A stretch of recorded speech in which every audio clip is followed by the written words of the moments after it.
Bonjour, je m'appelle Emmanuelle Gassan et je suis la petite fille de Pierre Combes, qui est mort à Grabeaud-Belot vers la fin du printemps 1945.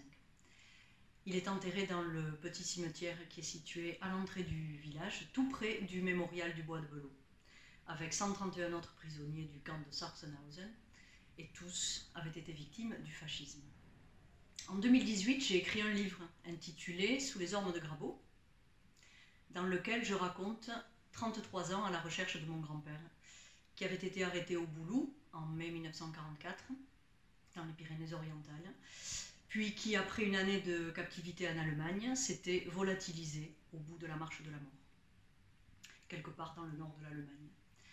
À cause d'un tabou familial, je n'ai découvert son existence que bien plus tard, à l'adolescence, et à partir de là, je n'ai eu de cesse de savoir ce qui lui était arrivé. C'est grâce à Carmen Lang, du mémorial du bois de Belot, que mes recherches ont pu aboutir. Et c'est aussi grâce à Astrid Ley, du mémorial du camp de Sachsenhausen, qui nous a présenté l'une à l'autre. Après son arrestation, Pierre a été emprisonné quelques jours à Paris, puis au camp de Royalieu, à Compiègne. Il a été déporté sur le convoi du 4 juin 1944, d'abord quelques jours au camp de Neuengamme, près d'Hambourg, puis enfin à Sachsenhausen. Il était quelques mois au camp satellite de Falkensee, puis il est tombé malade et en février 1945, il a été renvoyé au camp principal à Sachsenhausen. Lorsque les SS ont évacué le camp, lui, comme 16 000 autres prisonniers, ont été forcés de marcher pendant des dizaines et des dizaines de kilomètres lors de ce que l'histoire a plus tard baptisé la marche de la mort. Lorsque les Russes sont arrivés à Belot, mon grand-père souffrait de dysenterie et a été placé en observation dans une infirmerie. Quelque temps plus tard, l'équipe médicale l'a jugé transportable et il est parti en camion pour un hôpital de campagne situé près de la ligne de démarcation. Du moins, c'était le projet. Et c'est là que sa trace disparaît. C'est là que pendant 75 ans, on n'a plus su ce qui lui était arrivé. On ne savait pas s'il était vivant, s'il était mort, où il était allé, est-ce qu'il était rentré en France, est-ce qu'il était allé ailleurs. Les hypothèses étaient multiples. Le peu que nous savions, c'était grâce aux lettres que son compagnon de captivité, Marcel, avait envoyées à la mère de Pierre.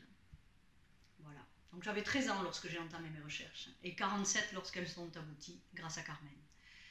C'est à ce moment-là que j'ai décidé d'écrire ce livre, donc, pour raconter ce parcours, mais aussi le sort qu'avait connu Pierre.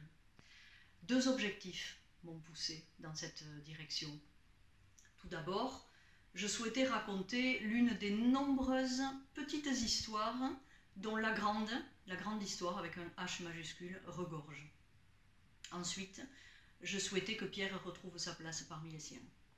Je souhaitais que toute la famille puisse faire le deuil, même si longtemps après, et que nous puissions tous savoir où il était, ce qui lui était arrivé, que nous puissions le localiser en quelque sorte.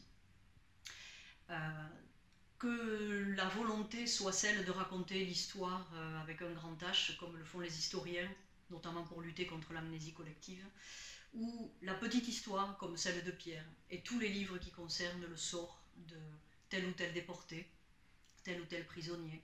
Nous sommes tous des passeurs de mémoire, et nous espérons tous que ces atrocités ne se reproduiront jamais. Ce livre m'a permis de créer un lien entre ma mère et son père, mais aussi entre mes enfants et leur arrière-grand-père. Mes enfants en avaient toujours entendu parler, mais il était comme une idée, plus qu'une personne concrète.